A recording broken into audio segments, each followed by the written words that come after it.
Alright guys, welcome back to the channel. Welcome back to another match preview. Stoke City versus West Bromwich Albion at the Bet365 Stadium. Monday night football. I think it's 8 o'clock kickoff. Now, obviously, West Brom going into the game top of the table. Helped out by Barnsley last night, who nicked a point against Bristol City. Which obviously kept us top and stopped Bristol going level on points with us. Stoke City have had an awful start to the season. Absolutely awful. Bottom of the table. No one really would have predicted this at the start, I don't think. Which has led to Nathan Jones getting the sack. Obviously, recently came from Luton and he just hasn't really made an impact with Stoke. And there's now talks that former West Brom manager Tony Pulis may be the front runner for the job on all the on all the betting sites and stuff like that. I'm not sure what Stoke fans would think of that, because he's just a boring manager. But Stoke have won 2, drawn 2 and lost 10. I mean, that is absolutely awful. For a team like Stoke City, who haven't really long come down from the Premier League, that's really bad. You know, obviously their key players, Joe Allen, we all know what he can do. Sam Clucas, who's chipped in with 3 goals so far this season.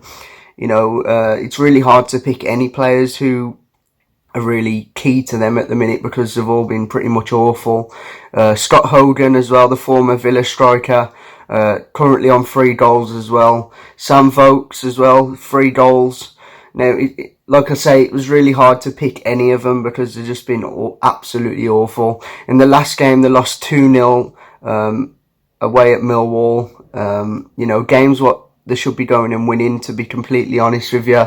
And you can see why their fans are really frustrated. You know, the results haven't been going the way. And now Nathan Jones has finally been sacked. And unfortunately for them, they're in a situation where a manager like Tony Pulis is front runner for the job. Obviously, in our last game, we got a 2-2 draw at home to Charlton, which I thought was a bit of a robbery in my opinion. But when you do look at it back, you know, how Robson-Kanu did handle the ball before he scored. I think Nathan Ferguson's was a red card in my opinion. The only one really was, you know, the penalty. How can you give a penalty for that? It was just absolutely awful. But we need to go into Monday's game with a bit of confidence. We need to beat Stoke. I don't really like Stoke, to be completely honest. Used to be our bogey team, and then obviously we had Tony Pulis in. Does really well against his old team, so my fingers are crossed that he doesn't take charge, or anyone takes charge by Monday, because normally that can have a positive impact on the squad. You know, players wanting to impress, to try and get in the side. Obviously, key players for West Brom, Brady Diangana. You know, there's already talk of West Ham recalling him in January. You know, it's going to be like Harvey Barnes Part 2. But hopefully that doesn't happen. Pereira as well, we all know what he can do. He's been absolutely outstanding the past couple of weeks. And another one as well, Sam Johnston. You know, I feel like he's criticised way too much. Doesn't get as much credit he deserves, especially in the past couple of weeks. You know, against Middlesbrough and teams like that, he's kept us in the game sometimes. Sam Johnston, another key player for us.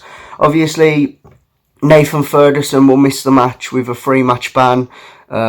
You know, getting his red card against Charlton at home last game, which is a big miss for us. But hopefully, you know, Bilic could potentially move to a 3 at the back and put Hegazi in there. I know Hegazi hasn't really been in the side ever since his injury. You know, Hegazi and Ajayi and Bartley have been doing really well to fill in for Hegazi, but who knows, he could make a return.